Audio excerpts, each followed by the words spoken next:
Hello students, मैं मुकेश जाखड़ आज आप लोगों के लिए +2 आर्ट्स ज्योग्राफी का चैप्टर नंबर 11 आपके लिए लेके आया हूँ।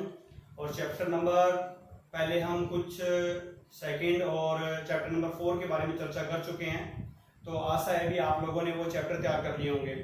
अब मैं साथ में आपको PDF फाइल भी भेज रहा हूँ नोट्स के लिए, तो आप लोगों को नोट्स अपनी नोटबुक में तैयार करते रहें और इस चैप्टर की PDF भी मैं आपको भेज दूंगा। तो आशा है भी ये 3 to 4 पार्ट में ये चैप्टर कंप्लीट हो जाएगा। आज हम फर्स्ट पार्ट इसका पढ़ने वाले हैं और चैप्टर नंबर 11 का पार्ट नंबर हम फर्स्ट चर्चा करेंगे। आज पार्ट नंबर 1 उसके बारे में बात करते हैं। तो ज्योग्राफी के जो चैप्टर नंबर 11 है और 11 में आपने चर्चा करने वाले हैं विश्व के अंतरराष्ट्रीय व्यापार यानी वर्ल्ड जो हमारा ट्रेड है उसके बारे में, इंटरनेशनल जो ट्रेड है उसके बारे में यहाँ चर्चा होगी। तो डिस्कस अपने करने वाले हैं विश्व के अंतरराष्ट्रीय व्यापार यानी वर्ल्ड इंटरनेशनल ट्रेड के बारे में। अब देखो, ट्रेड यानी व्यापार है वो अपनी आवश्यकताओं के अनुरूप किया जाता है। देखो, व्यापार की जरूरत तब महसूस होती है या तो हमारे पास वो वस्तुएं उत्पादित नहीं है, या वो वस्तुएं हमारे को महंगी दर पर मिल रही है, या फिर हमारे देश में जो वस्तुएं हैं उनकी खाद्य पूर्ति कम है, या फिर हमारी आवश्यकताओं की पूर्ति नहीं हो रही। तब अपने क्या करते हैं, हमें ट्रेड यानी व्यापार करना पड़ता है। और व्यापार किसी भी प्रकार का हो सकता है, यानी ट्रेड किसी भी बीच में हो सकता है। बिटवीन 2 मेंबर्स, 2 व्यक्तियों के बीच में भी व्यापार हो सकता है, 2 देशों के बीच में भी हो सकता है, 2 राज्यों के बीच में भी हो सकता है, 2 जिलों के बीच में हो सकता है, 2 समूहों के बीच में हो सकता है। तो ट्रेड की डेफिनेशन अपने अलग अलग कह सकते हैं। अपने ये करें भी ट्रेड जो इंटरनेशनल ट्रेड चला, जो शुरुआत में जो ट्रेड था वो मुख्य रूप से ये माना जाता है कि चीन के आसपास में जो रेशम का व्यापार हुआ और उनके कारण ये इंटरनेशनल ट्रेड है वो अपने अस्तित्व में आया। या उसमें पहले लोग अपने विलास की जो वस्तुएं महंगी दर पर सोना चांदी खरीद लिया क्योंकि राजा महाराजाओं का टाइम था, या फिर वो अपने आवश्यकताओं विलास की वस्तुएं खरीदते थे, गलीचे वगैरह खरीद लिए, या रेशम का जो आयात निर्यात चल रहा था, व्यापार हो रहा था, वहां से ट्रेड की एक परिभाषा बदल गई, यानी ट्रेड अस्तित्व में आया। सही तरीके से बात की जाए तो जब डच लोग आए या अमेरिकन लोगों ने या फ्रांसीसी लोगों ने, जैसे बात कर लें, या फिर इंग्लैंड ने, इन्होंने क्या किया, एक से दूसरे देश पर जब अपना आधिपत्य अपनाया तो वो लोग क्या करके लेके गए, जैसे इंडियन लोगों को ले गए, मलेशिया के लोगों को या श्रीलंका के लोगों को या किन लोगों को, अफ्रीकी मूल के लोगों को, या किन आपस में क्या किया, उन्होंने एक से दूसरे देश में लेकर गए और वहां पर उन्होंने बागान वगैरह लगाई जैसे, तो उसके कारण भी व्यापार है वो अस्तित्व में आया। तो व्यापार की परिभाषा वहीं से स्टार्ट हुई और व्यापार किसी भी व्यक्ति की आवश्यकताओं की पूर्ति करता है, कहने का मतलब यही है। और व्यापार के अंदर जरूरी नहीं है, आज व्यापार की परिभाषा बदल चुकी है। व्यापार में अपने डेफिनेशन के अकॉर्डिंग बात करें तो पहले अपने ये कह सकते थे व्यापार होता था वो अपनी आवश्यकताओं की पूर्ति के लिए होता था। आज व्यापार है वो 2 विचारों के आदान प्रदान को भी व्यापार कह रहे हैं। मान लो किसी देश के पास टेक्नोलॉजी हाई है तो वो अपना क्या करता है, अपने विचारों के द्वारा एक दूसरे को ज्ञान देता है और ज्ञान देने के बाद उसके पास भी वो टेक्नोलॉजी बंदा बना सकता है। तो कहने का मतलब वो भी एक व्यापार है। तो व्यापार एक वस्तुओं से ही ना होकर आजकल जो हमारा बातचीत का समूह है उसमें भी व्यापार को शामिल कर लिया गया है। तो अपने बात करने वाले हैं, यहाँ पर चर्चा करने वाले हैं इंटरनेशनल ट्रेड के बारे में, यानी विश्व के अंतरराष्ट्रीय व्यापार के बारे में चर्चा करने वाले हैं। तो ट्रेड होता है, ट्रेड के 2 पार्ट्स हैं। पहली बात आपसे पूछता है भी ट्रेड कहते किसे हैं, मतलब व्हाट इज ट्रेड, ट्रेड है क्या। तो ट्रेड एक ऐसा पार्ट है, एक व्यापार एक ऐसा पार्ट है जो अपनी आवश्यकताओं की पूर्ति के लिए या फिर जो वस्तु उत्पादित नहीं हो रही है उनके लिए वस्तुओं का जो खरीद फरोख्त है, जो आपस में अदला बदली है, वही हमारा ट्रेड है यानी व्यापार है। अब बात होती है व्यापार है कितने समूह में, तो इस व्यापार के अंतरराष्ट्रीय व्यापार के 2 पार्ट हैं। अपने बात करने वाले एक तो इंटरनेशनल ट्रेड के बारे में और एक नेशनल ट्रेड के बारे में। अब बात करें जो इंटरनेशनल ट्रेड है, जो अंतरराष्ट्रीय व्यापार है, वो 2 देशों के बीच में होता है, 2 भिन्न 2 डिफरेंट बाउंड्रीज के बीच में, 2 अलग अलग कंट्रियों के बीच में, यानी अंतरराष्ट्रीय 2 देशों के बीच में, मतलब समझ रहे हैं आप मेरी बात। तो 2 भिन्न कंट्रियों के बीच में, 2 अलग अलग नेशन के बीच में, 2 अलग अलग देशों के बीच में जो वस्तुओं का आदान प्रदान है, यानी हमारा गुड्स है, जो व्यापार है, अदला बदली है, व्यापार हो रहा है, वो हमारा इंटरनेशनल ट्रेड है यानी अंतरराष्ट्रीय व्यापार है। और नेशनल व्यापार यानी राष्ट्रीय व्यापार, ये एक ही देश की सीमाओं के अंतर्गत किया जाता है। ये किसी भी प्रकार का हो सकता है, 2 देशों के बीच में ना होकर 2 राज्यों के बीच में, यानी दो भिन्न भिन्न राज्यों के, जैसे पंजाब और राजस्थान के बीच में हो गया, या फिर अपने ये कह सकते हैं दो व्यक्तियों के समूह में, दो जिलों के बीच में, किसी भी प्रकार का एक ही देश के अंदर होने वाला व्यापार है उसे नेशनल व्यापार या राष्ट्रीय व्यापार के नाम से जाना जाता है। अब मैंने यहाँ पर एक डेफिनेशन लिखी है आप लोगों के लिए इंटरनेशनल ट्रेड के बारे में, अंतरराष्ट्रीय व्यापार के बारे में। तो इंटरनेशनल ट्रेड के बारे में बात की जाए तो हम ये कह सकते हैं कि हमारा जो इंटरनेशनल ट्रेड है दो भिन्न भिन्न राष्ट्रों के बीच में सीमाओं के आर पार, हमारी बाउंड्री है, एक भारत पाकिस्तान की बाउंड्री है, तो भारत और पाकिस्तान आपस में व्यापार करते हैं तो सीमाएं तो आएगी आएगी, नॉर्मल सी बात है। दो सीमाओं के यानी सीमाओं के आर पार, आर या पार मतलब वस्तुओं की अदला बदली, वही क्या है हमारा इंटरनेशनल ट्रेड है, अंतरराष्ट्रीय व्यापार है। यानी ये कह सकते हैं international trade is exchange of goods service across border and between different nations, दो भिन्न भिन्न देशों के बीच में सीमाओं के आदान प्रदान को किया या सीमाओं को पार करते हुए किया गया व्यापार या वस्तुओं के आदान प्रदान को अंतरराष्ट्रीय व्यापार कहा जाता है। तो आप लोगों को इसमें लर्न करना है, यानी याद करना है। क्या याद करना है? इंटरनेशनल ट्रेड क्या है, इसकी डेफिनेशन आपसे पूछ लेता है। अंतरराष्ट्रीय व्यापार, तो अंतरराष्ट्रीय व्यापार दो देशों के बीच में आ गया। अब कई बार आपसे ये भी पूछ लेगा नेशनल व्यापार क्या है, यानी नेशनल ट्रेड क्या है, राष्ट्रीय व्यापार क्या है। तो एक ही देश की सीमाओं में होने वाला व्यापार राष्ट्रीय व्यापार कहलाता है। अब बात करते हैं व्यापार की आवश्यकता क्यों पड़ती है। अभी हमने शुरुआत में चर्चा की थी व्यापार की आवश्यकता क्यों पड़ती है, क्योंकि जब भी हमारी आवश्यकताओं की पूर्ति नहीं हो रही, वो वस्तुएं जो हमारे पास नहीं है उनको हमारे को उत्पादित नहीं हो पा रही, हमारे पास बना नहीं रहे, तो हमारे को वस्तुएं मंगानी पड़ेगी। या हमारे पास पॉपुलेशन अधिक है, उसकी आवश्यकताओं की पूर्ति नहीं कर पा रहे तो हमें मंगानी पड़ेगी। या कुछ ऐसी बहुमूल्य वस्तुएं जो हमें अति आवश्यक है, तो वो भी एक इंटरनेशनल ट्रेड का एक हिस्सा बनता है, यानी ट्रेड करना पड़ता है, व्यापार करना पड़ता है। तो व्यापार की आवश्यकता भिन्न भिन्न प्रकार की हो सकती है। अब अपने बात करते हैं इस व्यापार के बारे में। तो वर्तमान में व्यापार का अस्तित्व है वो WTO के माध्यम से चलता है, वर्ल्ड ट्रेड ऑर्गेनाइजेशन, विश्व व्यापार संगठन।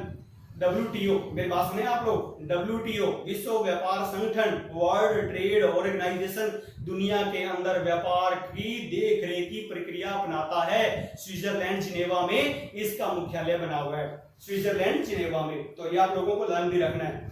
मगर शुरुआत हुई first war, second world war, प्रथम विश्व युद्ध, द्वितीय विश्व युद्ध के बाद क्या हुआ, आपस में देशों के व्यापार को बढ़ाने के लिए एक समझौता करना पड़ा ताकि लोग आपस में व्यापार कर सकें, दो भिन्न भिन्न देश आपस में जुड़ सकें। इसके लिए एक सहारा लिया गया गैट का, GATT, गैट, यानी एक ऐसा व्यापार है general agreement traffic and trade के नाम से जिसको जाना जाता है। एक ऐसा शुल्क समझौता जो दो राष्ट्रों के बीच में, दो देशों के सीमाओं के बीच में व्यापार करने के लिए प्रभावी हुआ। तो गैट द्वितीय और प्रथम विश्व युद्ध के बाद शुरुआत हुई, मगर बाद में नाम वर्तमान में कर दिया गया इसका WTO। तो इसके बारे में अपनी चर्चा और करने वाले हैं। तो कहने का मतलब ये है, हेलो स्टूडेंट्स, अपने चर्चा कर रहे थे इंटरनेशनल ट्रेड के बारे में। तो हमने ये पढ़ा भी इंटरनेशनल ट्रेड की जो शुरुआत हुई थी वो कई पार्ट में हुई, और उसी पार्ट के बारे में हमने बात किया भी 6000 किलोमीटर लंबे जो हमारे मार्ग थे, जिसमें चाइनीज वगैरह या चाइना से जो मुख्य रूप से लंबी दूरी को यात्राओं को तय करके, यानी उनको बीच में अंतर्राष्ट्रीय व्यापार को बढ़ावा मिला और वहां से अंतर्राष्ट्रीय व्यापार की शुरुआत हुई। मगर बाद में रोमन जो साम्राज्य आया, और रोमन साम्राज्य के अंदर भी विश्व युद्ध के बाद यानी ये कह सकते हैं विखंडन हो गया, या फिर ये कह सकते हैं भी जो 12वीं और जो मुख्य रूप से 13वीं शताब्दी थी, 12th और 13th सेंचुरी थी, उसके बाद में इंटरनेशनल ट्रेड को मुख्य रूप से बढ़ावा मिला।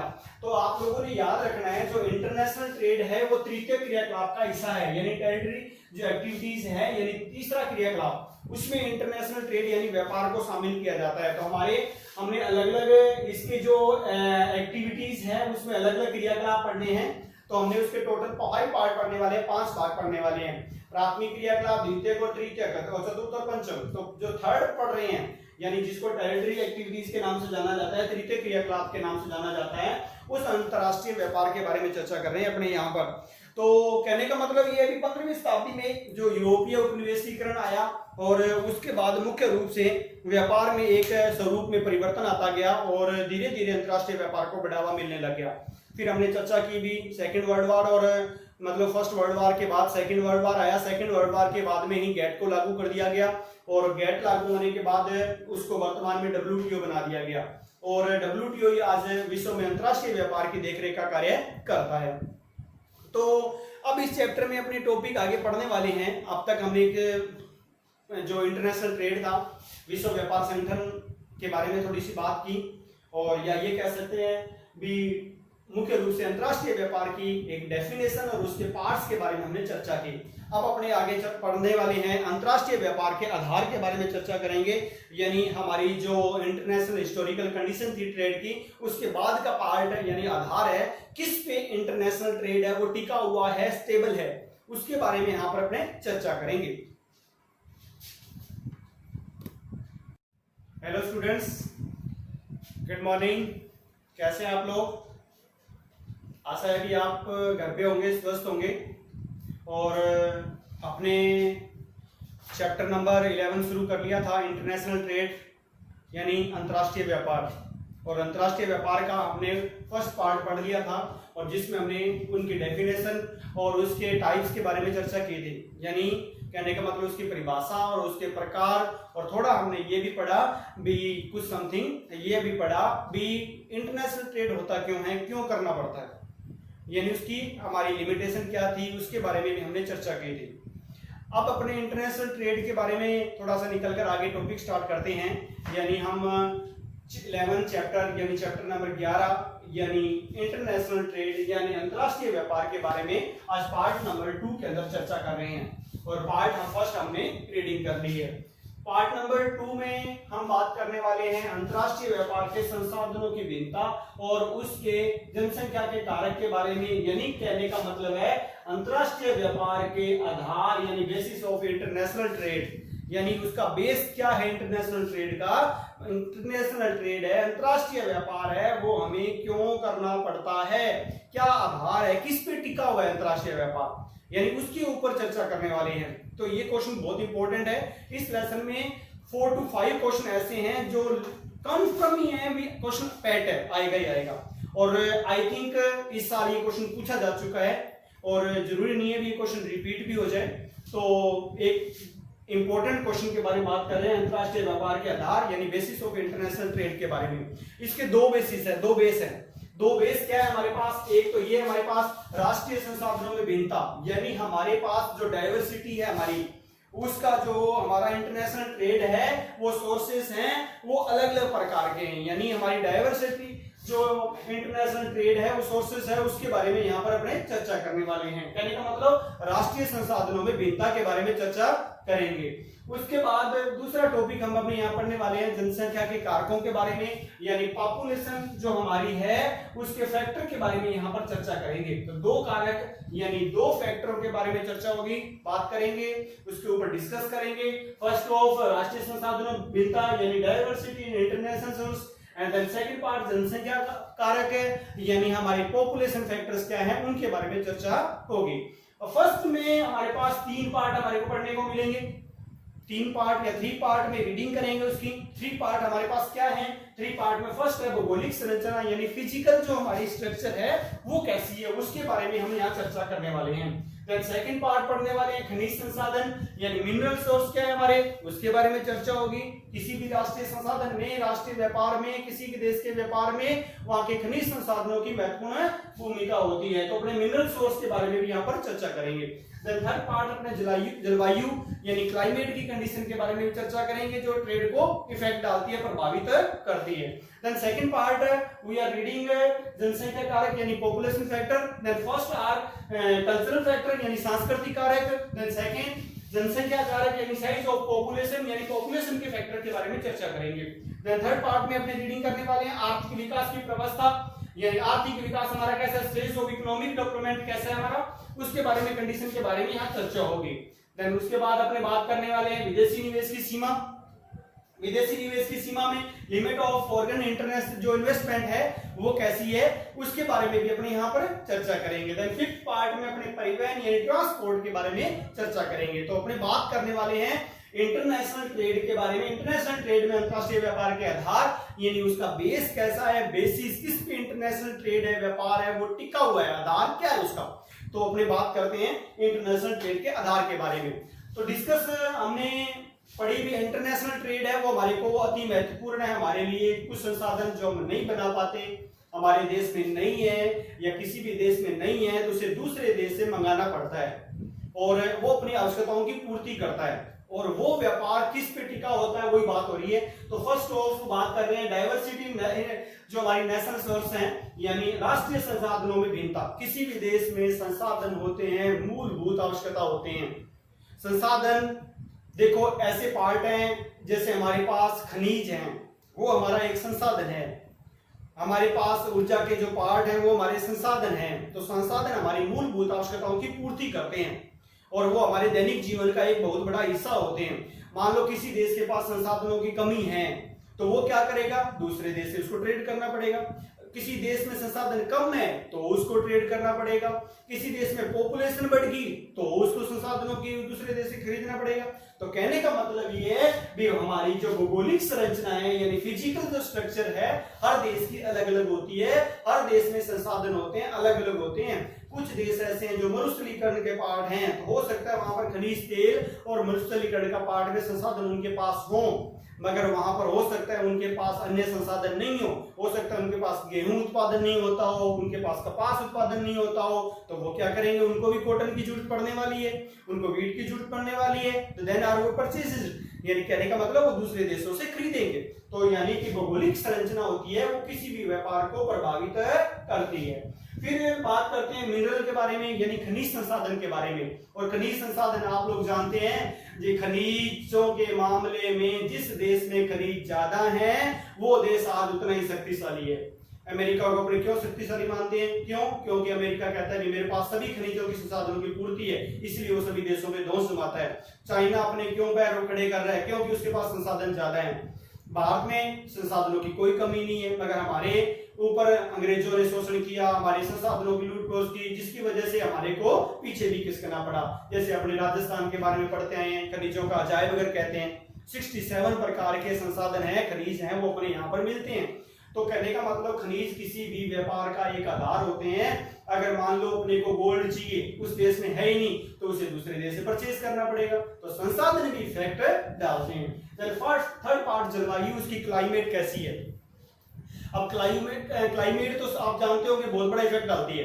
एक्सपोज करें, ऊनी जो काम है यानी गलीचा बनाने का उद्योग है वो चाइना वगैरह में ज्यादा है। क्यों? क्योंकि वहां पर ठंड ज्यादा है। यूरोपियन कंट्री में ज्यादा है क्योंकि वहां पर ठंड ज्यादा है, तो ऊन ज्यादा होगी, नॉर्मल सी बात है। देन पार्ट अपने ये कर दें भाई, उष्णकटिबंधीय जो मैदान है या खट्टे फल होते हैं वो भूमध्य रेखा के आसपास, जो इक्वेटर जो लाइन है हमारी उसके आसपास क्षेत्रों में क्यों होते हैं, क्योंकि वहां पर टेम्परेचर दोनों प्रकार का है। तो वहां की क्लाइमेट होती है वो किसी भी जलवायु है वो किसी भी खनिज के साथ साथ वहां के संसाधनों को प्रभावित करती है। अगर कपास है तो उसी प्रकार की क्लाइमेट उसको अलग प्रकार की चाहिए, गन्ना है तो उसके लिए अलग प्रकार की। मेरे बात समझ रहे हैं, कॉटन एंड शुगर केन, मेरे बात समझ आ रही है आपको। तो दोनों के लिए क्लाइमेट है वो अलग अलग है। ये क्लास आप दोनों हिंदी मीडियम और इंग्लिश मीडियम बोथ क्लास के लिए चल रही है और मैंने दोनों के पार्ट के ऊपर यहाँ पर दोनों का लिख दिया है, आपको पता भी चल जाएगा। और मैं इसके ऊपर ही डिस्कस कर रहा हूँ और मैं जैसे ही डिस्कस कर रहा हूँ उम्मीद है कि आप वो पेज पढ़ लें, रीडिंग कर लें। देखो आपके सामने मैं रीडिंग तो नहीं करवा सकता, पर आशा है कि मैं आपको जितना बता दूंगा वो आपको सारा उसमें मिल जाएगा और एक्स्ट्रा ही बता रहा हूँ। और जितना मैं बता रहा हूँ उतना कर लें तो उम्मीद है भी आपके मार्क्स अच्छे रहेंगे और आगे भी अच्छे रहेंगे तो डेफिनेटली आपका भी अच्छा ही होगा। देन पार्ट करते हैं जनसंख्या कारक के बारे में, पॉपुलेशन फैक्टर के बारे में। और पॉपुलेशन फैक्टर होती है वो आज के ट्रेड के मामले में बहुत बड़ा इफेक्ट डालती है। क्यों? क्योंकि किसी भी देश में पॉपुलेशन अधिक होने पर उन्हें व्यापार करना पड़ेगा। अगर जनसंख्या ज्यादा है तो संसाधनों की पूर्ति नहीं हो पाएगी, फिर उन्हें क्या करना पड़ेगा, ट्रेड का सहारा लेना पड़ेगा। यानी उसके पास कुछ किसी भी प्रकार की पॉपुलेशन से समस्या आती है तो उनको ट्रेड पर निर्भर करना ही पड़ेगा। उसी का पहला हिस्सा पढ़ रहे हैं सांस्कृतिक कारक और यानी कल्चरल फैक्टर क्या है वहां के। अब कई अलग अलग देशों के अलग अलग कल्चरल फैक्टर हैं, वो वहां के उसी प्रकार के बिजनेस को प्रभावित करेंगे। हो सकता है किसी देश में गलीचा बन रहा हो तो वहां का कल्चर फैक्टर गलीचों पे ज्यादा है तो उसको परचेज कर लेंगे।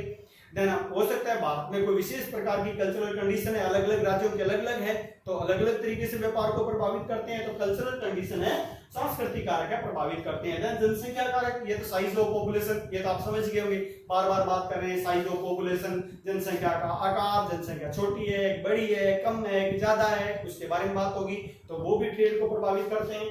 देन बात करते हैं आर्थिक विकास की प्रवस्था, यानी स्टेज ऑफ इकोनॉमिक डेवलपमेंट। किसी भी देश का राष्ट्रीय विकास उसके संसाधनों पर निर्भर करता है। पहली बात तो ये, कोई भी देश अपनी धौंस तभी जमा सकता है जब वो कहता है कि मेरे पास संसाधन ज्यादा है। आज चाइना दूसरे देशों से कोयला खरीद लेता है, मगर उसके पास कोयले के भंडार दुनिया में सर्वाधिक है, फिर भी वो क्या करता है, दूसरों से अपनी धौंस जमा के खरीद लेता है ताकि मेरे संसाधन बच जाएं, कल को काम आ जाए। ठीक इसी प्रकार भारत में क्या करेगा, अपने संसाधनों को बचाने के काम भी करेगा, उसे दूसरे देशों के साथ संबंध भी निभाना है तो कुछ उसको देना भी पड़ेगा। तो कहने का मतलब ये है भी वहां के आर्थिक विकास की इकोनॉमिक कंडीशन कैसी है, वो पैसा का जो लेन देन कैसा है वो उसके ऊपर प्रभावित करता है।